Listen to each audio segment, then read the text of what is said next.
With the Middle East in constant turmoil, many Bible interpreters are speculating whether the Jewish temple would be rebuilt in the next months and years. Today, I'm informing you that the Third Temple preparations and ceremony have begun. While the news of the Third Temple's construction is met with joy and praise to God, many people question the Third Temple's role in fulfilling Bible prophecies. If you want to know what the Third Temple building is all about, how it impacts Christianity, and if it is already in existence, then continue watching. We will answer all your questions in this video. Make sure to stick around and watch till the end. But first, we must start from the very beginning, the Feast of the Tabernacle. The Feast of the Tabernacles, also known as Sukkot, or the Festival of Tents or Booths, is a Hebrew feast celebrated by the Israelites to commemorate their liberation from Egypt by the mighty hand of God. You may have noticed outdoor huts popping up all over the city this week. The temporary structures are called sukkahs and are part of the Jewish holiday of Sukkot. High after Yom Kippur, it is a celebration. It is all about joy. It is a 7-day autumn festival celebrating the Israelites' 40-year journey through the desert. Sukkot, along with Passover and the Festival of Weeks, is one of 3 biblical pilgrimage feasts when all Jewish males were asked to show before the God in the Temple of Jerusalem. The Jewish people built makeshift tents for this feast, just as the Israelites did while wandering in the desert.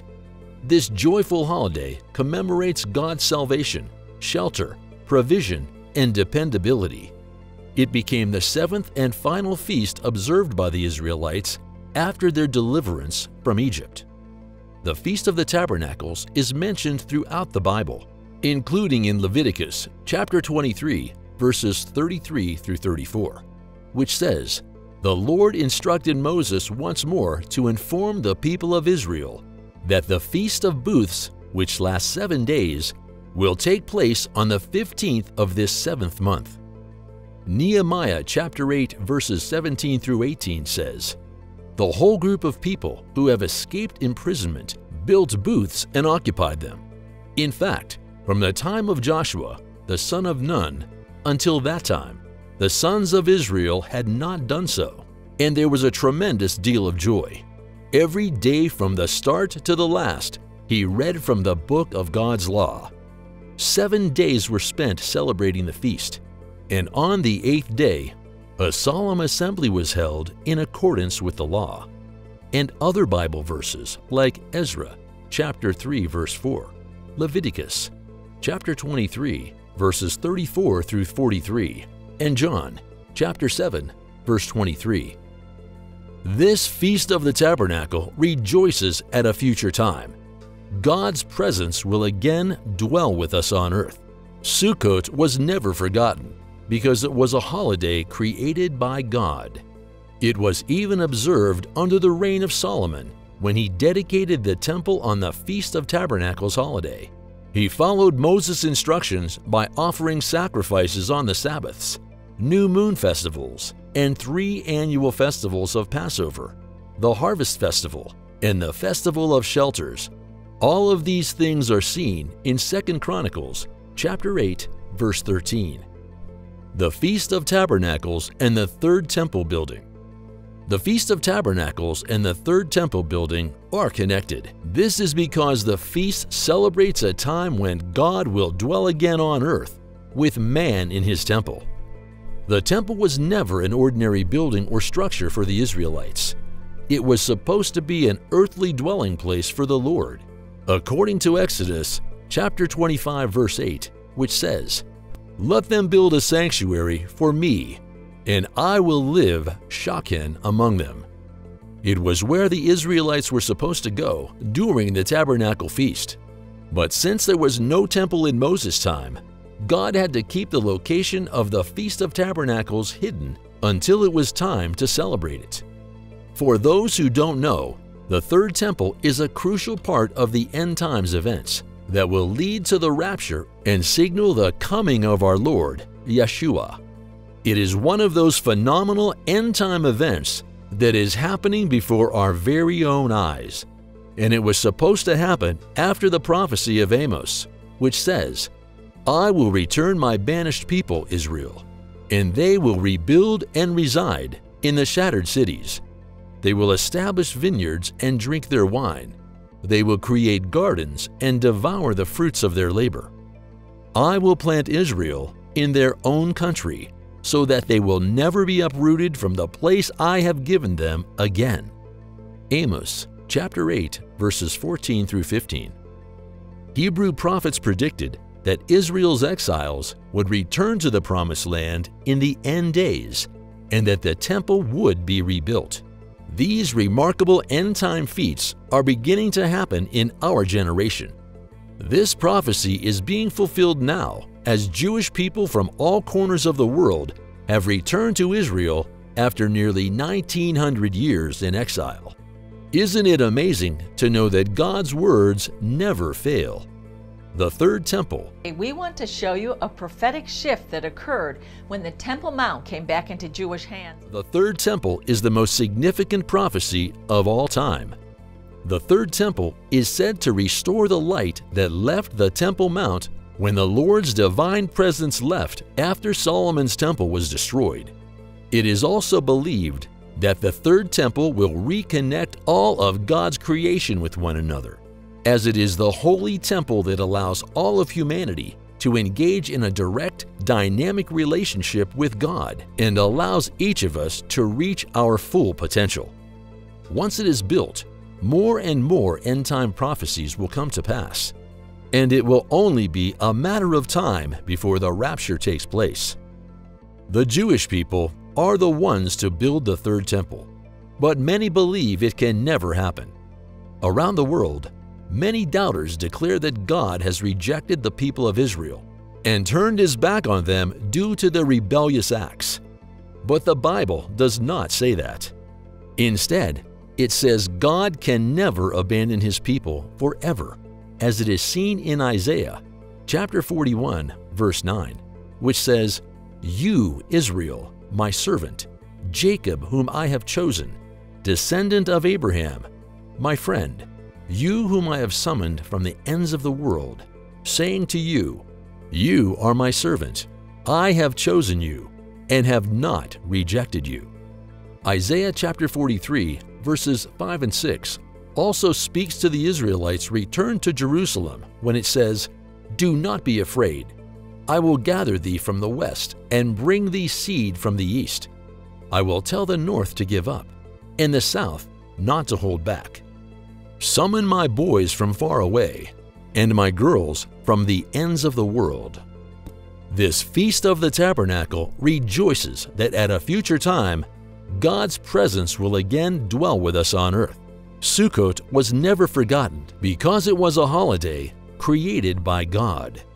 It was observed under the reign of Solomon, who followed Moses' instructions by offering sacrifices on the Sabbaths, new moon festivals, and the 3 annual festivals of Passover, the Harvest Festival, and the Festival of Shelters.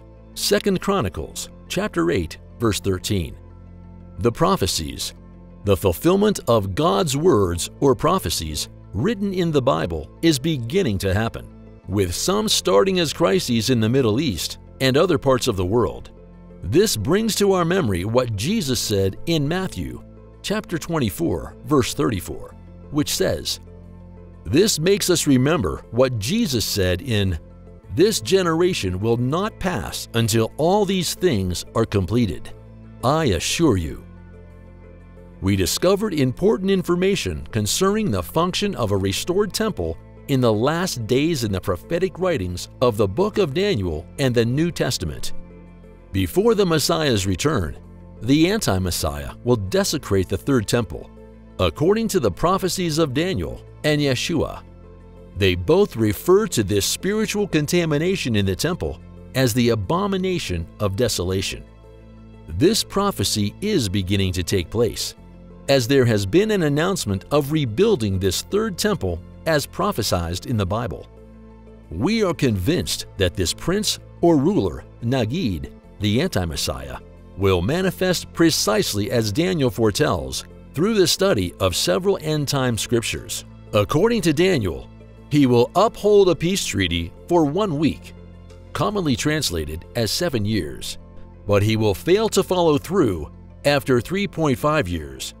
This anti-Messiah will also make himself God, who exalteth and opposeth himself above all that is called God, or that is worshipped, so that he as God sitteth in the temple of God, demonstrating himself to be God.